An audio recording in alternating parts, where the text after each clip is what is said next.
Hi folks, I'm Alan Watt and this is Cutting Through the Matrix on May the 4th, 2014.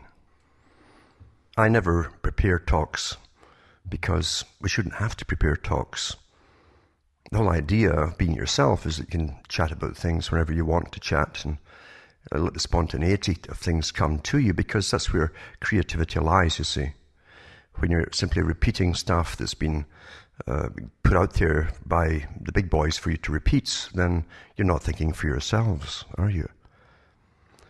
But a few minutes ago I was thinking about weather, of course, because in Canada, where I am anyway, in Ontario, we've had about 6 months of winter. It's still ongoing to an extent because we seldom see the sun anymore. And it went rain. I knew it was going to go straight from snow into rain, because this is the new agenda with all the aerial spraying, with the chemtrails and the geoengineering is what they call it, to the top, and so on. And I remember reading years ago how from geoengineering sites and the big meetings we're having about the loading doses, how many years it would take to load the stratosphere, etc., with particulates to stop sunlight coming in or to prevent it, to reduce it. And it's interesting too when they succeeded, because when they started it off, NASA immediately put up articles about global dimming. Global dimming, you can look that up yourself from NASA, and how it's increasing every year. Well, it's due to the particulates in the atmosphere, which of course are being sprayed by the aircraft. We're living in a totally controlled environment in this day and age, for those who don't quite know that. But most of your reality is like that. It's so hyper-managed and advanced that you're living. Technically, with what we're told at the bottom, we are at the early Middle Ages compared in knowledge compared to where they really are today. Really are. Forget all the science books they put out, all the blurbs they put out on television about the latest thing they're investigating. Whatever they're telling you about was done years ago, and they're on to something else. So we get fed obsolete information. And that led me on to thinking about all the rain we're getting, of course, and how that, of course, was well discussed during World War II and afterwards. And big Pentagon projects went into action. Canada was heavily involved too, with ways to bring down enemies in different countries by using bacteria, viruses, but also weather modification, where you could cause massive droughts and starve people out because the crops would all fail, animals would die, or you could flood them and have the same effect, basically. So we watch all this going on at the same time as the big boys who have the futures market now have all your food dumped on the world stock market and the futures market, and they can put bets on where crops are going to fail. It's so much of a coincidence that came out at the same time as they really went ahead with the geoengineering, because the big boys know, of course, who's going to get the droughts, who's going to get flooded, because it's all made to be that way. It's planned weather we have. It's as simple as that. And that brought me on to another thought too, of Arthur C. Clarke. Now, Arthur C. Clarke, the science fiction fella, who was in with the big boys, of course, and he was an elitist himself. And it's not unusual for the big boys to employ what they call futurists, guys who are into science fiction, who would put out ideas and analogies too through their stories to do with what they're really up to, etc. But when you go into the different statements that he also made himself, about the elite ruling in a proper scientific fashion in the future, etc., etc., you start to get the picture. But he also said that advanced science, what he meant was secret advanced science, would appear, that the effects of it would appear to the general population. And he referred to primitive people. And that's how they refer to you, by the way. He wasn't talking about 1,000 years ago. He said it would appear as magic to the public because they never think about it as being caused by man-made forces. It's so easy, isn't it, to trick people? And you have no idea of all of the sciences of the mind and all of the different disciplines, as I like to call it, or doctrines, involved in big think tanks, working for governments and so on, and private industries at the top that really run everything, to make sure you're kept in a little box, and to train you to have a good ego and believe that you know everything there is to know. It's beautiful, isn't it? And these are the people you meet every day. You meet them every day, with that stare, the polite smile, but the eyebrows are down or lifted, just like you saw in Brave New World in the movies versions, where the primitive, as it's called, the guy who had humanity in him, love and compassion and so on, talked to these people who were artificially made, who were even their intellect was designed for them, how much they could understand, and all the information they were given was designed for them by those above them, the alpha pluses, etc. And it didn't bother them in the least that everything that they knew and their whole culture was given to them because they had that little bit of pleasure, you see, etc.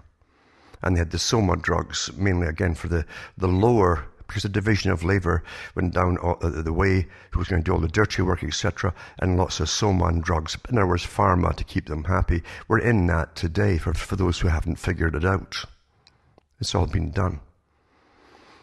And the next step is to train you through all the different kinds of intergender types they're trying to make you believe in. It's nothing to do with that we care about these folk at all. It's to get you used to the fact that nothing can be really said as to be normal. So they can bring forward their basic new clones in the future. And that's what they're all working towards, of course. And these guys work through generations. They don't have to do it all at one go. That's where you get tripped up, because you thinking as a natural human being think, I'd have to get it done right away. No. These guys work in generations. It took generations to get you from family-oriented society to abortion, single-parent mothers, and multiple partners now, and all kinds of things today. It didn't take that long at all, really. But for you, you'd be patient if you were planning it. Not these boys. They know how, from past experience and history, how long it takes to gear up the population, indoctrinate them in the proper ways so they'll accept the next step and the next step and the next step. It's very easy. It's very, very easy. And the world's a very, very old place, and knowledge is never forgotten, folks. And mistakes are always remedied the next time they go round. Hence the need for the step-by-step process. If they miss one step, it can go awry. So they got to go through the process, and they're well aware of this. That's why it takes a bit of time. But when you see how society has been completely turned upside down, 180 degrees actually, from its value system, everything up until the 1960s, say, and then onwards the revolution came in, and boom, it was all done, planned that way, introduced and planned and well organized and well funded until here we are today, dysfunctional. And yet the folk at the end of it think it's normal. The way they're living today is normal. Anything can be made to be normal to the proles, as Orwell called them.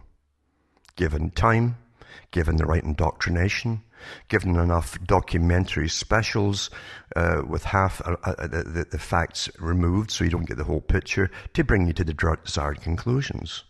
Add a bit of emotion and personal experience shows to it, and that's you. You're gone, folks. That is so simple to do. Plus they use the entertainment industry to get the emotion in there and to show you terrible things to bring you to certain opinions, you see. Very easy to do.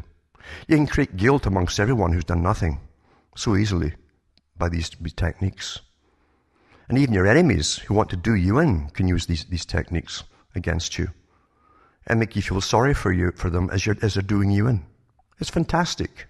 It works awfully well.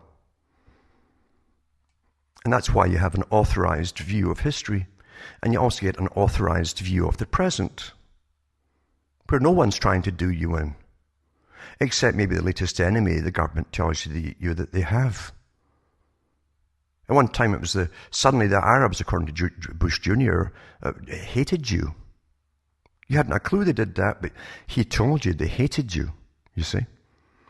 And before that, you've had all these different presidents and prime ministers that are always in an alliance because they're all owned by the same big bankers, telling them what to say to the public to get them ready for the next war, wherever it happens to be. We're never told the facts of the war at the time, and sometimes after the fact, it doesn't matter if some of the real reasons for it come out, like grabbing oil and minerals and things like that, you see, for big private corporations.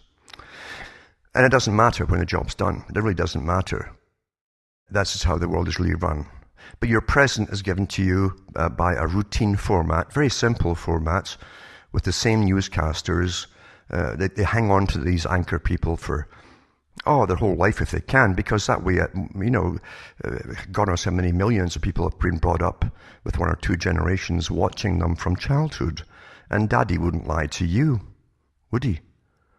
And they give you the authorized view of the present, you see, where everything's happy, and they give you little stories about communities and rural areas and things like that. They're completely irrelevant and often off-key to the truth. Doesn't matter. Truth doesn't matter when it comes to creating reality for control, you see. And so folk go through their lives thinking, well, it's just the economy, folks. It's just tough times, and we've got to pull together. And they have no idea that nothing happens on large scales without massive planning, massive meetings, and the techniques and the plans to bring it all into action, going back and forth between different bureaucratic divisions until they got it all ironed out before they even introduce it. Nothing happens by chance. Otherwise, you see, they could lose control at the top. They're paranoid about losing control. So everything's minutely discussed.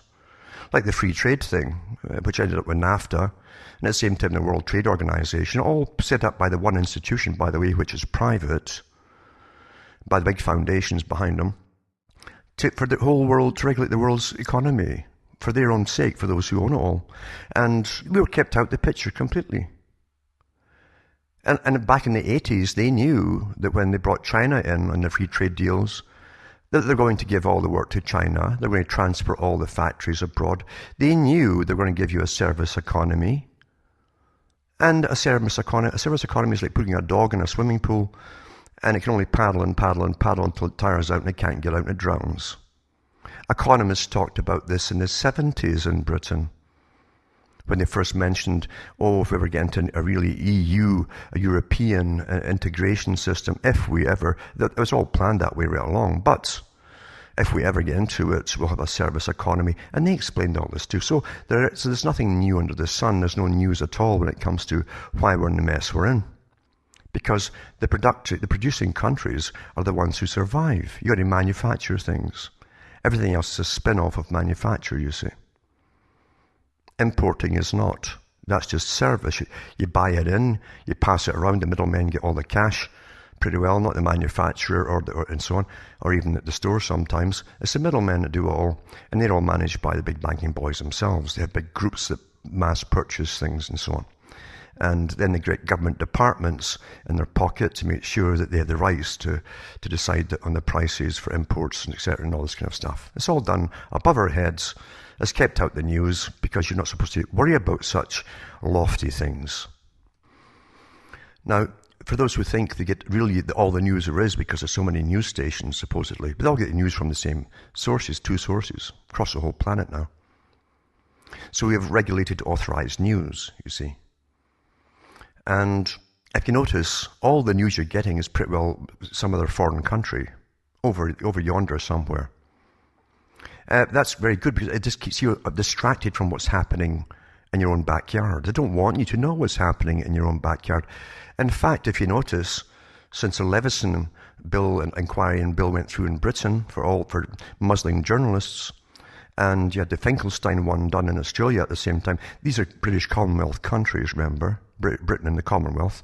Canada had to have done it too, because literally there's no independent real journalism on anything. There's a bit of leeway before. All their bosses were part of the same global society, but some of the journalists were given a bit of leeway to express opinions on different characters and politicians and deals that were going on.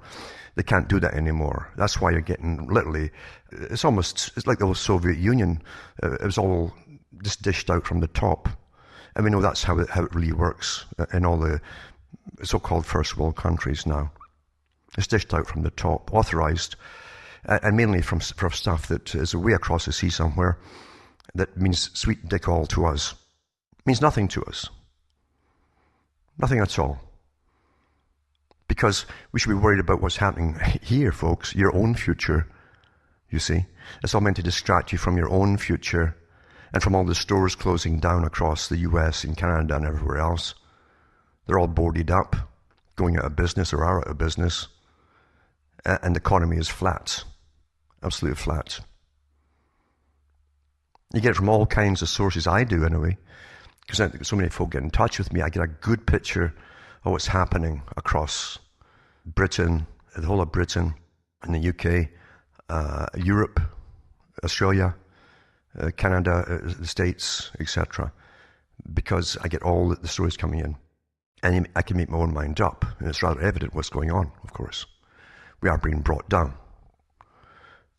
In a long-term game, of course. Long-term game. I've read the reports from the facility or group that does the projections for the future for the military, for NATO and Britain and so on. And they said eventually they'd break up countries. They would eventually have chaos and riots by people getting unemployed during this whole process of getting to where they want to go. They're ready for all the riots, of course, in the States. It's the most militarized police state in the world right now. And that's what they always try to distract you to things that are happening abroad, while they're ready to clout you at home, you see. But the thing is, this is all part of the game, the long-term strategy for bringing you down into big city-states, independent city-states, as they eventually dissolve the nation systems. And those who run the city-states will be the high corporate elitists with their technocratic control beneath them, that manages the people, etc., etc.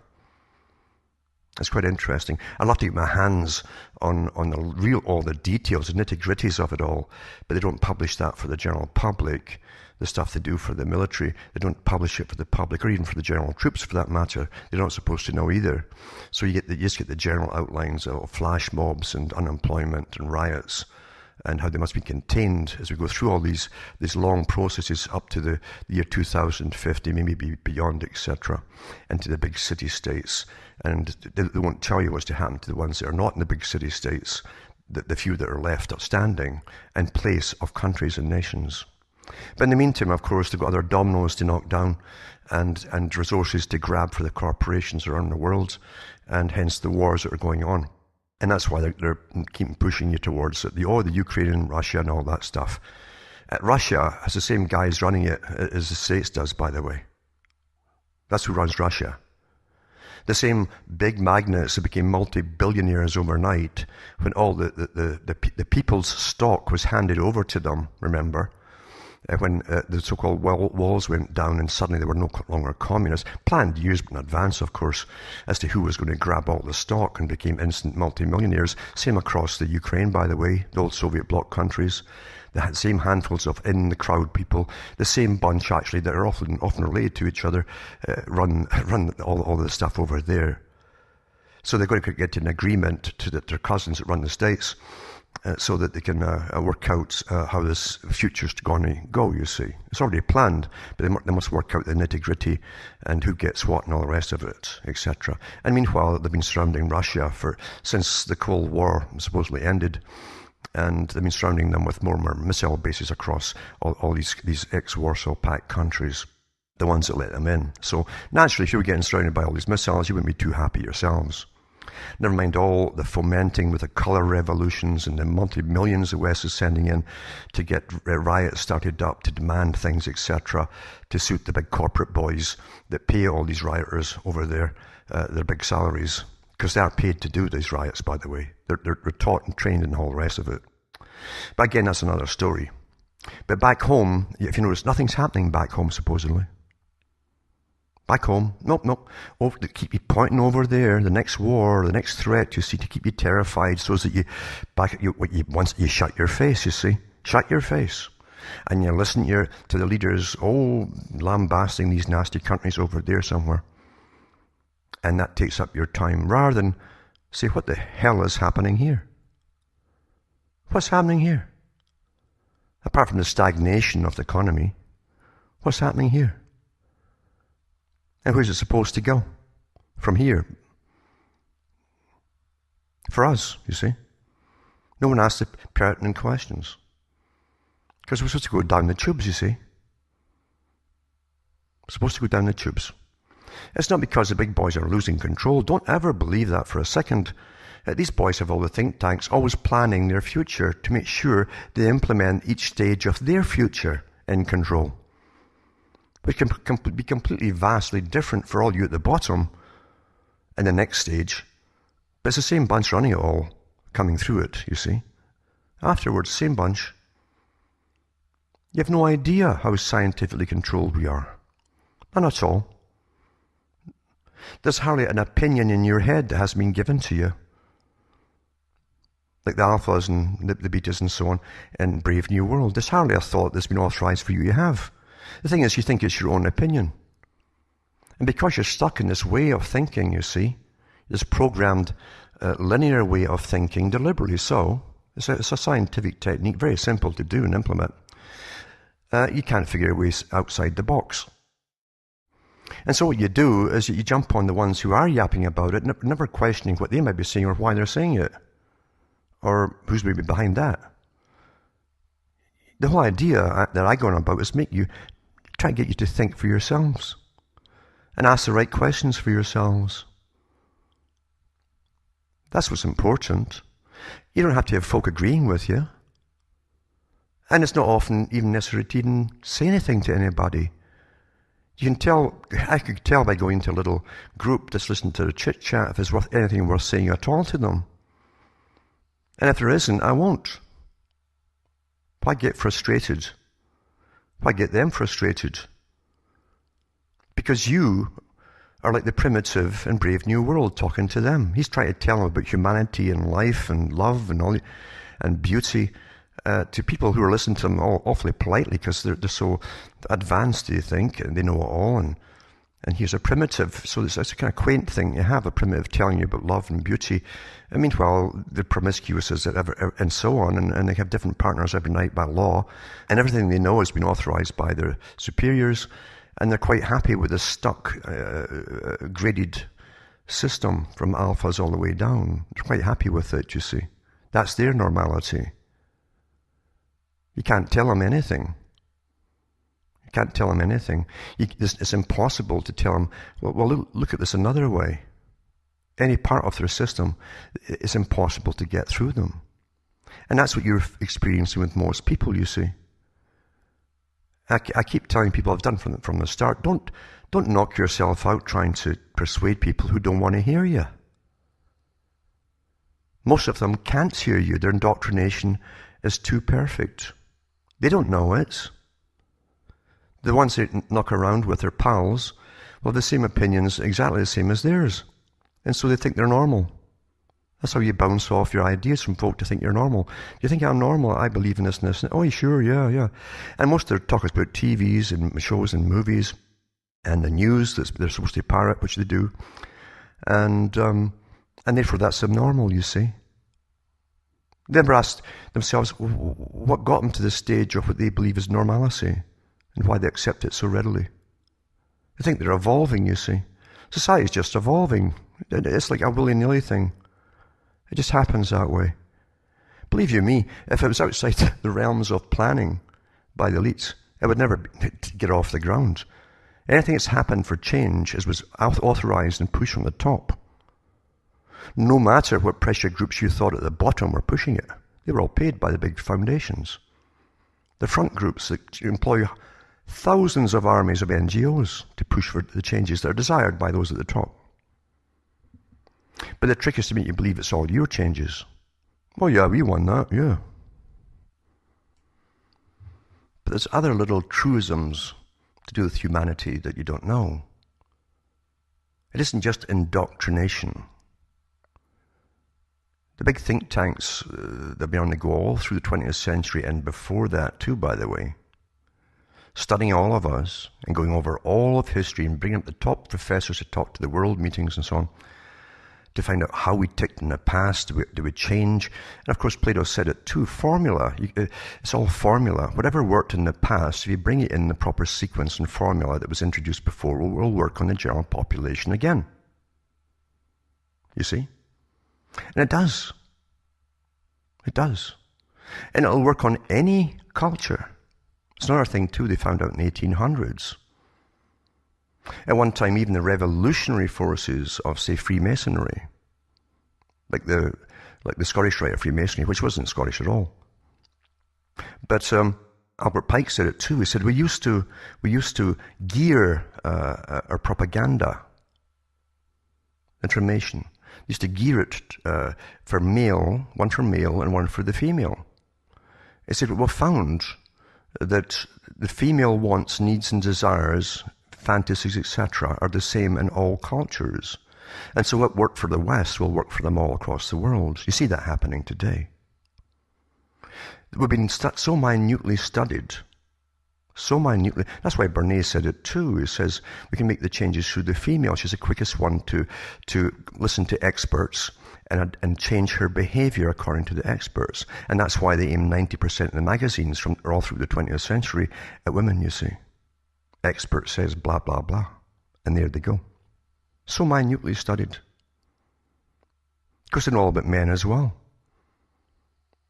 And the more powerless they make them, the more sports they give them. So they can vicariously live out their life on the field, which they couldn't even run on because they get no wind. You see, they're too fat. So anyway, everything's micromanaged. Micromanaged. Every cartoon the children watch is brought up and it's filled with messages and programming. Every single one. And by the way, they always were. It isn't just a recent phenomenon. So there's another thing too I want to mention about humans.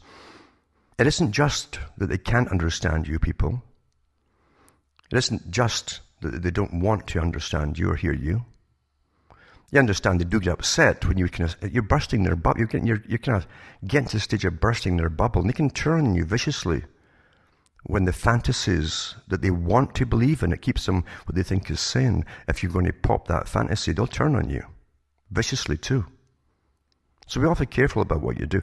Never offer it unless a person wants it. And they might only want a little bit of it. So stop right there and move on. But there's another thing too you've got to understand about general humanity. It's been perfectly conditioned. When you try to tell them about all the evil that's going on, the corruption through politics and business and so on, and it's in your face today, but when you want to point it out, see, what you're trying really to do is to pass on your indignation about it to them. And what really upsets you is that they're not getting indignant. And when you point out why the wars really happened and so on, up to the present time, you can't make them indignant either, because here's a little secret. See, most folk don't care. Get that through your heads. Most folk don't care who your troops are going to go slaughter today or tomorrow. They don't care. This is that simple. It really honestly is that simple, folks. And that's why they're not indignant. They don't care. They're not getting slaughtered right now. In a way, they feel happier that someone else is. That means that your troops aren't slaughtering you yet.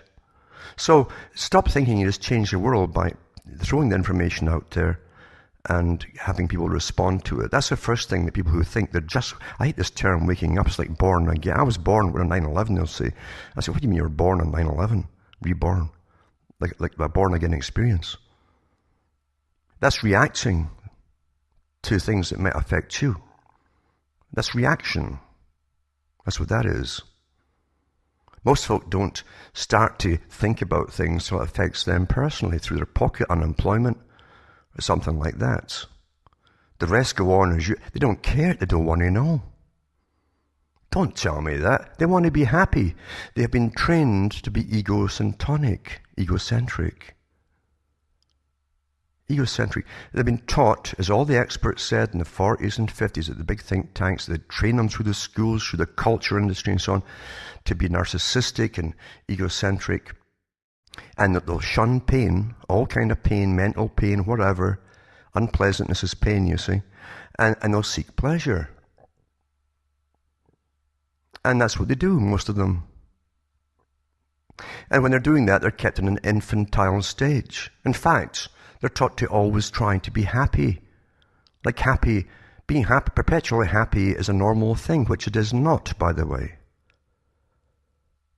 That all came out of the Freudian school that was meant to change the world. It was a political movement, folks, the Freudian school, for those who don't know it. Look at all the members of it. There was a particular reason it was even founded.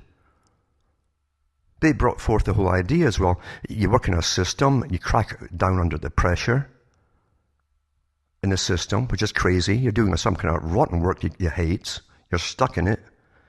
You've got either rent to pay or a mortgage to pay or something, responsibilities, and you hate what you do every day because it's meaningless. Passing paper around an office is meaningless. It's not a natural function. Offices aren't natural. In fact, cities aren't even natural. That's all been well documented by the anthropologists. But they give this little financial reward thing, you see, and you get stuck in it. And most of the money goes back out to pay for everything, mind you, and taxes as well. But you're taught that you're respectable because you're working. And then you crack up. And what happens when you crack up? They send you off to a therapist. And what's the therapist do, the psychiatrist do? All they do today, they don't sit and say, well, let's get to the bottom of this problem, Sonny. He doesn't say that anymore. They know that doesn't work, you see. So what he does is find some pill to put you on that stops your higher functioning to the extent you won't be doing all you'll float through life. So that you can get back into the workplace. And that's what they'll say to you. And these are the questions a psychiatrist will ask you. They'll all ask the same questions. What are you doing now? Oh, I'm working again. Oh yeah, I guess good. And what do you do in your spirit? Oh, I go shopping and I buy things. And then they'll say, are you having sex? Oh yeah, I'm having sex now. I go to parties. And that's their new version of being normal. It's not worrying about things that made you crack up in the first place. So the problems haven't gone away. It's just that your senses are now dulled enough and you're euphoric enough on the drugs that don't bother you the same way. That's the answer to it, you see. Big boys talked about that. That's why they brought in the Soma idea in the 1930s in Brave New World, Huxley's Brave New World. They were going to use pharma. They said that eventually everyone will be on pharma. And if they can create and invent diseases that don't exist in children, they can get them started young on pharma till it's a normal thing to be on pharma. Psychoactive drugs. It's all happened in your lifetime, and you don't even know it, or why. But I won't ask you to be indignant, because most of you won't care. You can't make people care, folks. I'm all right, Jack. I'm egocentric. I shun the unpleasant. I watch comedies. I don't want to hear bad news. And I seek pleasure. There it is, right there. That's how it goes. That's how they work, folks. Another thing, too, you'll notice, is that people you'll know, maybe even relatives, might hear you out to an extent and then close down on you once again, because if you go too fast, they shut off from you. But you'll notice from folk that you know who do nothing but watch television. And that's how they learn things. They don't know they're learning things when they watch television, and all their fiction as well, by the way. They don't know they're learning any things. They learn through, as Jacques Attali said, Jacques Ellul, he said, Jacques Ellul said, people learn from osmosis, the general population. It kind of filters through from 1,000 sources, bits and bytes of information, and then it kind of congeals in their brain somewhere, but they haven't reasoned it through. They simply adopt the opinion it left in them. And you'll hear them saying, well, yeah, the world's overpopulated. Well, it's all coming from TV, you see, and documentaries and David Suzuki and things like that. The fact that the Western world, the so-called first world countries, their own population, domestic, has been plummeting for years and years and years, as folk don't have so many children, you see. But what they do is through mass immigration, and Britain's a great example, they get the population up again through mass immigration, which also fulfills the role of destabilizing any nationalistic tendencies. If you eradicate the nation's people, they're no longer nationalistic, it's multicultural, you see. So the big boys have got it easier to manage you then. Once that's done, you're multicultural, you see. You don't have a tradition or a pride in the past. You don't belong there, you didn't come from there, so it doesn't matter. That goes out the window with second generation. And that's been done. But the fact is, as I say, the native population's been plummeting, and And they give you the appearance of a world that's overpopulated because all immigrants flood to the big cities. They always have. And they're encouraged to go there, you see. Which were never meant to bring in millions of folk from overseas. But if the population had stayed without immigration, you'd have lots and lots of empty houses and lots of empty apartments in the big cities because the native populations are declining and they're not having children, you see. So everything's planned that way. Nothing happens, as I say, by itself, for itself's sake. It has to be authorized, heavily debated many, many times by the top leaders of industry, banking, and so on, who plan all this, and then they tell the politicians what to do and implement and so on. That's how it works. Nothing happens by chance. But so you learn through osmosis. So you're talking to people, as I say, they switch off, they don't want to hear you, and they think they know everything because the TV tells them so. They think they live in the best country in the world, and as Bertrand Russell said, they'll believe it because the government will keep telling them so. And they'll prattle all the, doesn't matter what country, they'll keep prattling these same things off to you. It's all the same scientific technique, you see. Repetition actually does work. It's quite fantastic, isn't it? So, people really don't have minds of their own. They can be awfully pleasant people. You'll find them in all occupations and professions as well, pleasant people who can't think outside their own profession or box or that they're in, but still be very pleasant to you and to each other. They're cordial, you see. And so things just seem to flow along, even when it's really breaking down. It still flows along to an extent. We're so micromanaged, it's just unbelievable. But most folk, as I say, don't want to know. They've been totally conditioned. They're quite happy. They can go home at night to watch the sports or watch dramas and comedies and drink their beer or wine or whatever it happens to be and zonk out for the rest of the evening and party at the weekend and have sex and they think they're getting somewhere and then they go back to work from Monday to Friday and so on and so on. That's their life, and they think it's normal because everyone else is doing it too.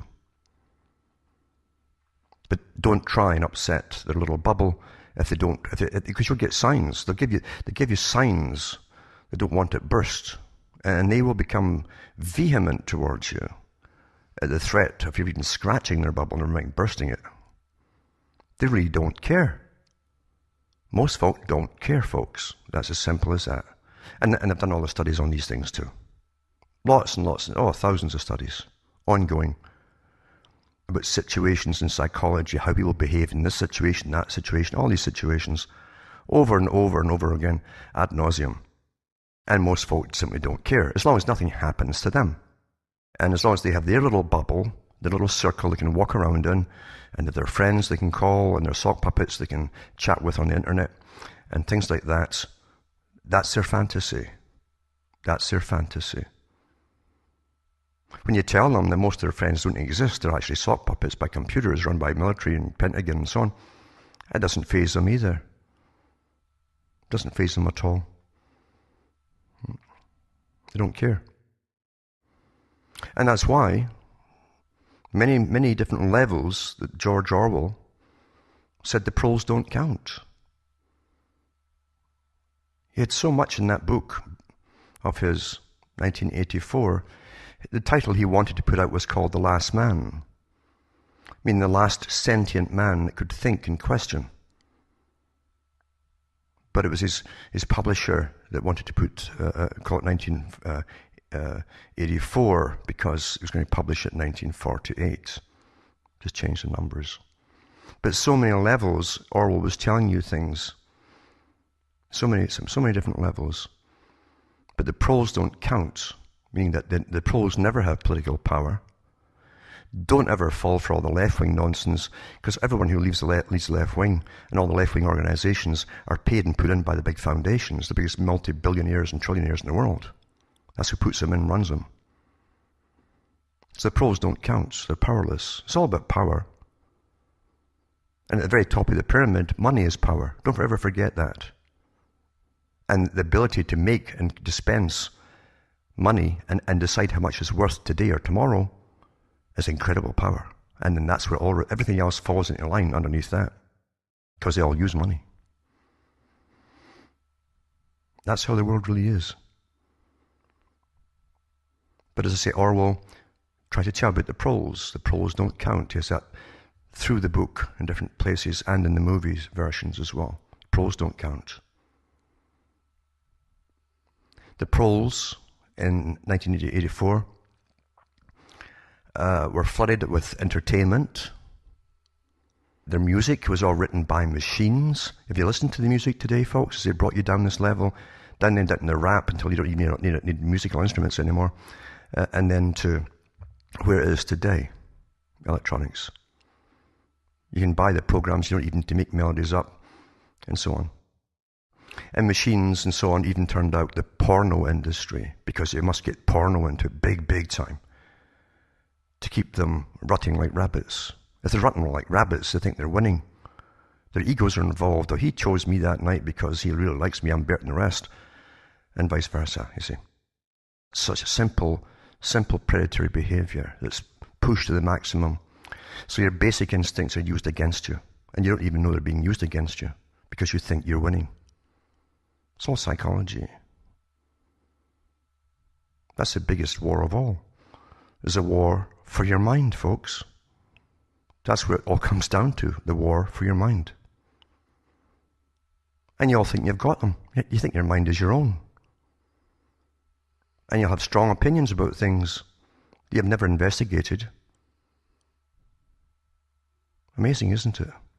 So be careful about all the information that comes out there from all sources, even the ones pertaining to speak for you. Be very, very careful, folks. The big boys miss nothing. Nothing.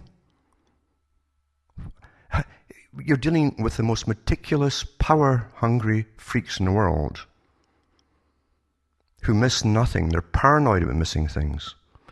Go through the biographies of all the big founding families of the US, for instance. The big magnates. Go through how meticulous and obsessional they were, not just with counting pennies and so on, and self-discipline, but in total control of everything in their sphere as they kept expanding their spheres of influence and power. Be very, read it all. That's if you care. Most folk don't care. That's really the telling point. They won't look at anything. It takes effort.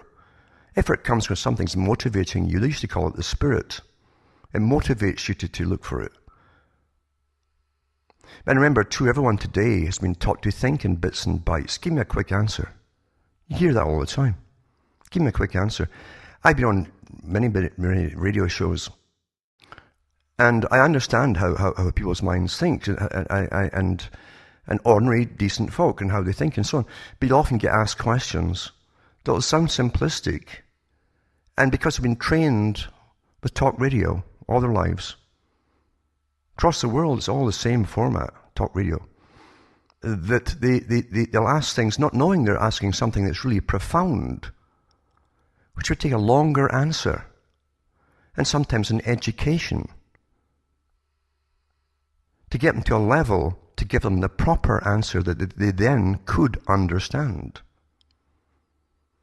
If you gave it to them right off the bat, without taking them through those learning phases, it'll be incomprehensible to them. You could say the most profound things to them, and they're going to the next question as though they hadn't heard it. I mean, because it means nothing to them. They don't know what they've just asked you. I find that all the time, and that's the hardest thing for me, is to debate how much to tell them and what not to say to them. That's how it really is. As I say, we're so well understood. We've all heard about all the stuff about the NSA and all the other big organizations that collect all your data. They've got you worked out your personality profile perfectly. They've got your whole life history. They've got your school. They've got everything on you. Everything on you. Every darn thing there is. And they compile it into a virtual you. I've gone through the article so many times from the Pentagon where they say that they've got everyone in a virtual reality game, basically. And they run games on the individual. Every one of you has had games run on you with your personality profile, and they can predict how you'll behave in every situation imaginable, and they're pretty well almost 100% right. And people still think they're free. They still think they're individuals making their own decisions. If you're so well understood, folks, you'll be radically altering your behavior. But they don't. There's a kind of comfort in sameness, isn't there? Everything's the same, I'm the same. There's a comfort there. It's like being in a depression. Some folk actually enjoy being in a depression, apart from the attention they get and so on, but they actually enjoy being in that space of self-pity.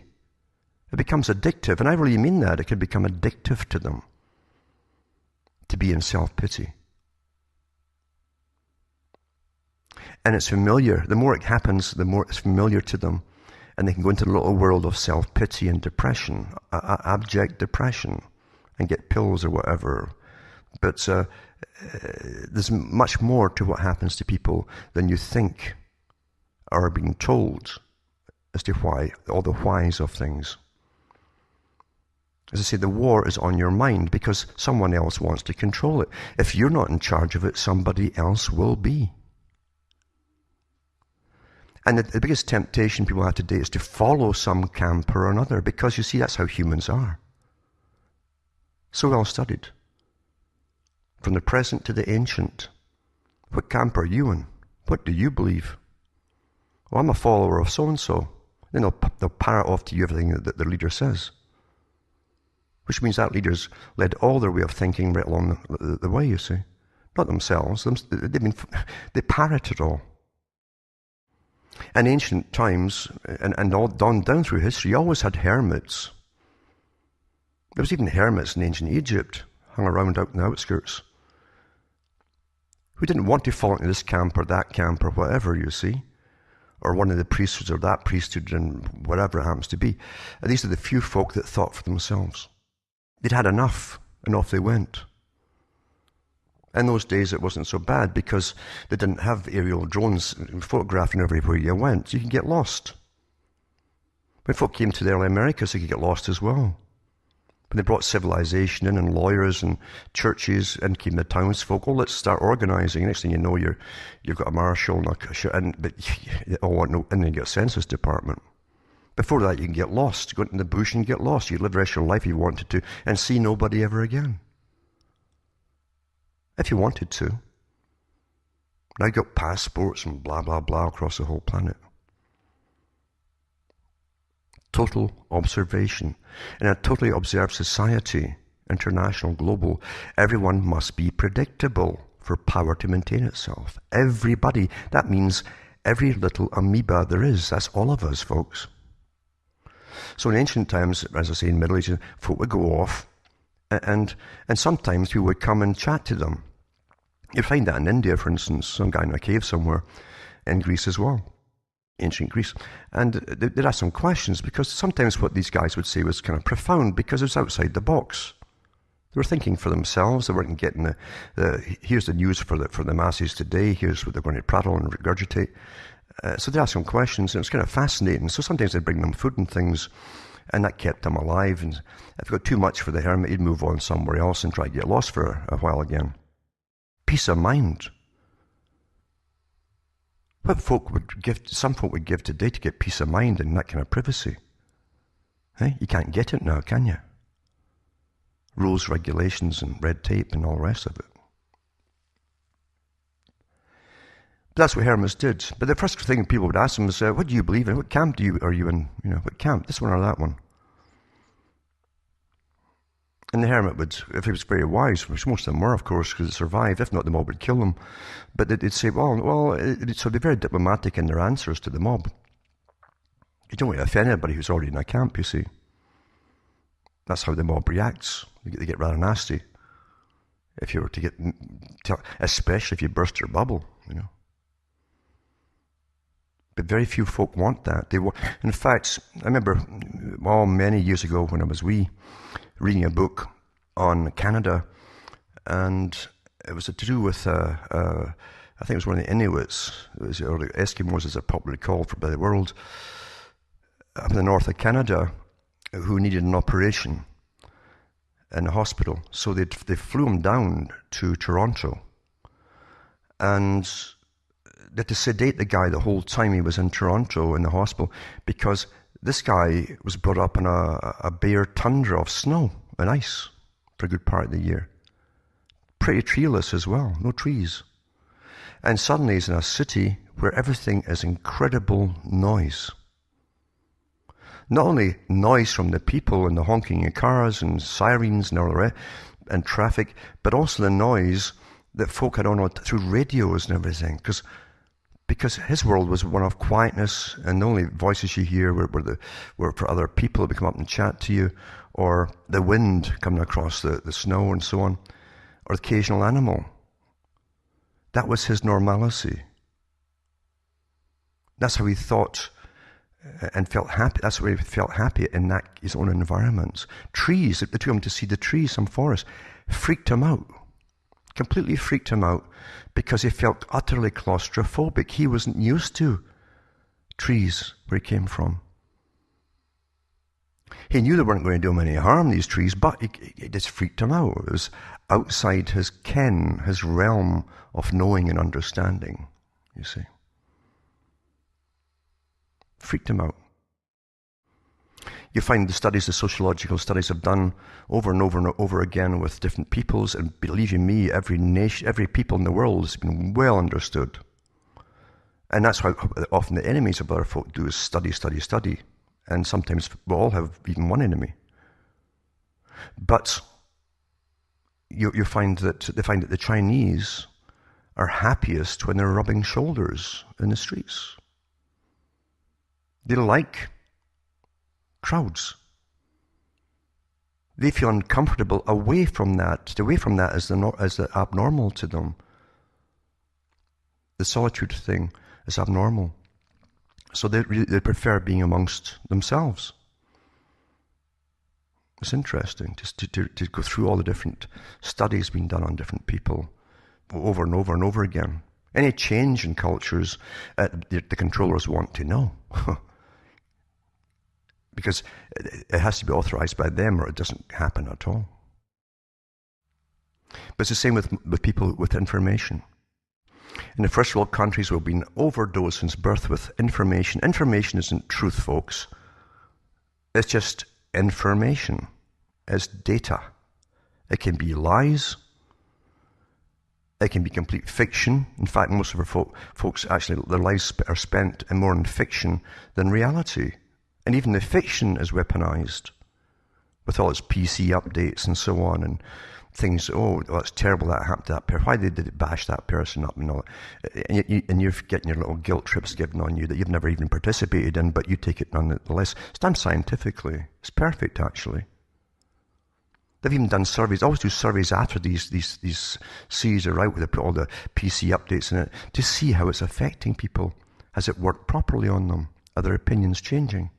Etc. Through fiction. And yet if you ask all these folk, do you know how you got these ideas? Oh no, I just think it's right. And so they give you their opinions on things which aren't their opinions at all. It's all been brainwashed into them. The best brainwashing is when you don't even know you're being brainwashed. And that's what they say about people who are brainwashed. They don't know they've been. That is perfect brainwashing. So think about it. Who owns your brain, your mind? Who owns it? A lot of folk, if you tell them all this stuff, they don't want to know. They don't even want to know if someone else owns it, or even other ones have shares in it, divvying up into shares. They don't want to know. It makes them uncomfortable. Again, egocentric and egocentric behavior. They shun the unpleasant. Shun it. Oh, don't wait. I don't want to know that. Oh, what's that? It makes me feel unhappy. And seek pleasure. That's why at parties and things, you can sit and stand and mingle and all that. Depends what kind of class or party you go to. Because in the upper classes, you stand and you mingle, and you sip your wine and champagne. But the topics are always the same. They're irrelevant, not the happy topics. But totally irrelevant because it's a cover, a smokescreen, you see. The little happy topics. Just folk just want to be happy. And plus they want to be good predators as they eye each other up, you see. for the genders and all the rest of it, who wants to be with whom and blah, blah. Predatory behavior. But they don't want anything serious when they're all happy and smiling. Don't we hear? And whoa, that's a downer, man. That's how people are. And what the mistake is too, being aware of things, it shouldn't destroy you. It should make you more free than you are, free indeed in your mind. It's always meant that in the ancient religions and mystery religions too. It's always meant the same meaning. It doesn't free you physically, because you're in the same system as everyone else, but at least you know what's happening, and your mind is your own. And it's like a pleasure in being able to think for yourself. And it doesn't mean you have to instantly go out and evangelize everybody either, you see. The only thing you can be sure of changing is yourself. That's the only thing, and even then you can have a battle changing yourself. A real battle. Think about it. Because if you truly want truth, factual truth, you've got to go out and seek it and do some work. That might take some self-discipline. And don't just jump after conspiracy sites because you don't know who set them up in the first place. The big boys don't miss anything. If they want control over everything and even supplying all your NGOs for your left-wing and right-wing groups and so on, blah, blah, blah, don't ever think that they'd miss what is mislabeled as the Patriot movement. Don't think they missed it. Again, it's what camp are you in? What camp are you in? And you're going to get a good diplomatic answer. If you say, I'll think for myself, it's a wise guy, eh? Mm-hmm. Maybe they've said something that's true for the first time in their life without even knowing it. Maybe you are a wise guy. So think for yourself. And don't panic about everything. It is boring, mind you, because the more you know, nothing will surprise you as to what happens with the next step and the next step and the next step, and all different plans that are ongoing at the same time. And don't think your one little brain can keep up with it all. Don't try. That will crack you up. You can't look for world meetings on a daily basis and find 2,000 NGOs across all the world meeting that particular day on different things. If you can find the information even, you can't keep up with all of that. Accept the fact that the big controllers at the top miss nothing. They have all the power and money in the world, and they have all these NGOs working with under massive bureaucratic centralized control, all working daily together with the think tanks and so on, and the big money boys at the top. Always remember the pyramid structure. Don't let it freak you out. It didn't just start in your lifetime, folks. Don't think that either. It's not like suddenly you just got cut today by something. I better address that wound. It's up to me. This cut started an awful long time ago. Back in the 1800s, got into the history of what they used to call time and motions studies. When they brought out the new experts in behavior to find ways of getting the laborers to work harder and faster, more efficiently, without paying them any more money. And take it from there. That's how some of these sciences developed, you see. So don't panic about things. Don't just jump into camps and say, I'm a follower of this, I'm a follower of that. Think for yourself. Because there truly is nothing else except thinking for yourself. And when enough folk think for themselves, maybe one day, who knows when, who knows? Things could gradually change. And that's why I always liked Orwell too. He was honest enough about it when he put it through an analogy in Brave New in 1984. He said, when he's been tortured by O'Brien, he says, well, the prose will do something, or the word will get out, sort of thing. And O'Brien says, that's ridiculous, the prose don't count, etc. And then he says, well, maybe in 1,000 years, you know. This is how the big boys look at things. Could something become dangerous in 1,000 years? Of course, in our day and age, they don't plan to have anybody with any brain that isn't authorized to be thinking in 1,000 years. Never mind the kind of humans that will be around by then anyway, except for themselves. With longevity, etc., they'll have all that. They have it now, actually, for certain select ones of them. But they don't plan on having the same old man and old woman type around anymore. They'll create the perfect clones, the Brave New World type, you see, to serve them well. And the old type will go out quite happily, thinking it's all quite normal, because that's how we present it to the public, bit by bit and bit by bit, until they accept it all. Oh, well, I guess it had to become this way, yeah. That's it, you see. As I say, I started with the weather and just prattled on, but the fact is, when most folk don't even know the weather is under complete control now. That's what you can see. You can see the weather, you can see the spraying going on, you can see the after effects and the downpours and so on, the monsoons they give you now, for instance. And the future's juggling with the whole world's food supply, and the big boys at the top know exactly who's going to get flooded and exactly who's going to get the crops, and so they can get into the crops and get the shares, make sure the prices go up in the right places, etc., etc. That's how perfect it is. That's what you see. You can imagine things you don't see, the technotronic warfare, etc.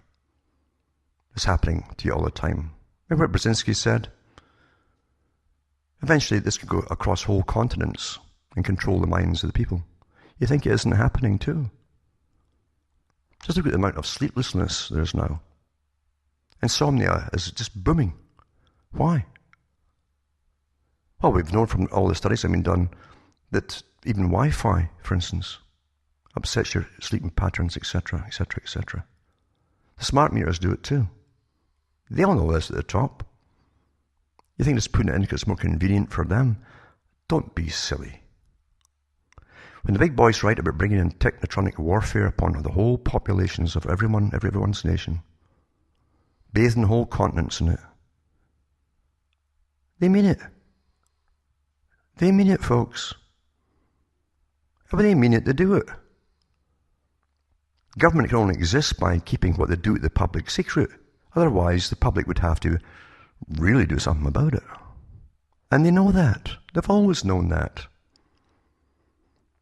So you're kept in fantasy land, and for those who want to stay there, you have the options. You can go into you've got a variety of fantasies you can go into today. Escapes. Lots of them. Lots of escape out there. Just keep filling your head with useless data. Or you can watch all the porn you want, or sports, or dramas, and so on and so on. Or you can go off into various kinds of escapism through trying to find the spirit, that can escape it all. Because you know within yourself that physically you can't escape it. So you're left with the thing called the spirit. So you've got all people making stacks of money, selling all kinds of books, rehashing old stuff. And purely rehash. Some of them don't even change the whole chapters to take out of very old books, because it's on big supply and demand today. Escape. When folk think they've had it, they try and escape mentally. And the big boys supply all of those avenues as well. Stacks of gurus out there, like never before. That's why Professor Carl Quigley talked about the end of ages, and the end of civilizations. All the things that happen. And that's one of them. That's one of them arises. Today we call it the New Age. It's also called the perennial religion. They always use that system at the end, promote it as they take down societies. And folk try and escape that way. It's time people started calling what things really happen to be by how they are. Stop all the political correctness as well, which is meant to silence you through fear of retribution. In a free society, any child should be able to come up and ask any question that's popped into his mind. Anything at all. And if authorities grab him because you're not allowed to ask that question, or this question, or whatever, there's something wrong. He's too close to home. He doesn't know, of course, of what or who is controlling.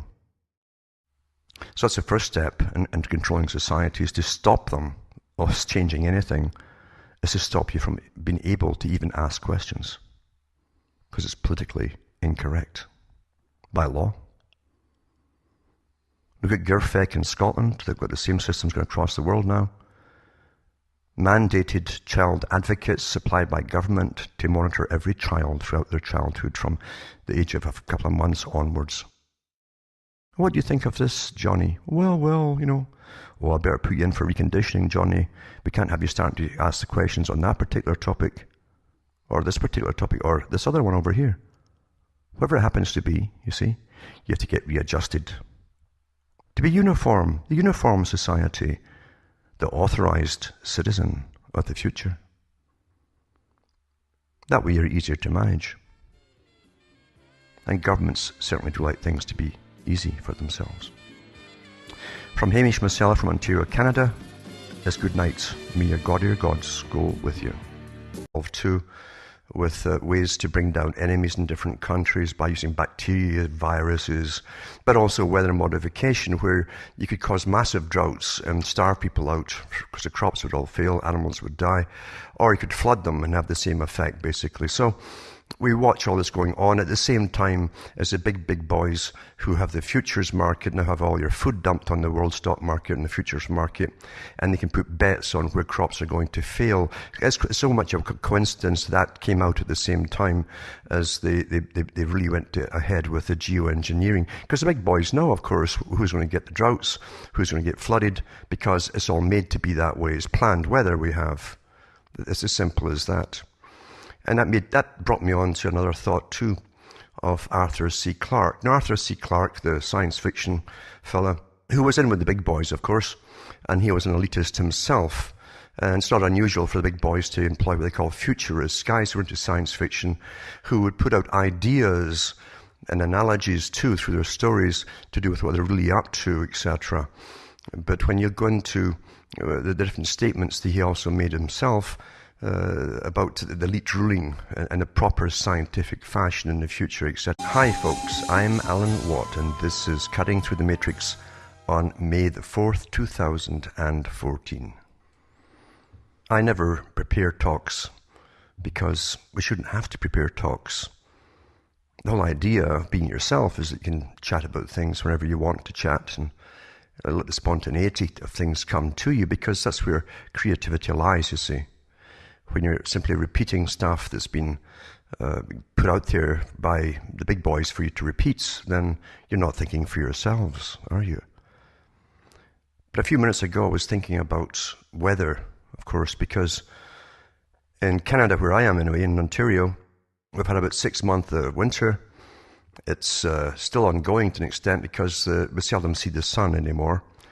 And it went rain. I knew it was going to go straight from snow into rain, because this is the new agenda with all the aerial spraying, with the chemtrails and the geoengineering is what they call it to the top, and so on. And I remember reading years ago how from geoengineering sites and the big meetings we're having about the loading doses, how many years it would take to load the stratosphere, etc., with particulates to stop, so on. Talk to these people who were artificially made, who were even their intellect was designed for them, how much they could understand, and all the information they were given was designed for them by those above them, the alpha pluses, etc. And it didn't bother them in the least that everything that they knew and their whole culture was given to them, because they had that little bit of pleasure, you see, etc. And they had the soma drugs, mainly again for the lower, because the division of labor went down the way, who was going to do all the dirty work, etc., and lots of soma and drugs. In other words, pharma to keep them happy. We're in that today for those who haven't figured it out. It's all been done. And the next step is to train you through all the different kinds of intergender types they're trying to make you believe in. It's nothing to do with that we care about these folk at all. It's to get you used to the fact that nothing can be really said as to be normal. So they can bring forward their basic new clones in the future. And that's what they're all working towards, of course. And these guys work through generations. They don't have to do it all at one go.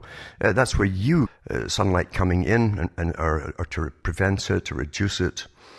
And it's interesting too when they succeeded, because when they started it off, NASA immediately put up articles about global dimming. Global dimming, you can look that up yourself from NASA, and how it's increasing every year. Well, it's due to the particulates in the atmosphere, which of course are being sprayed by the aircraft. We're living in a totally controlled environment in this day and age, for those who don't quite know that.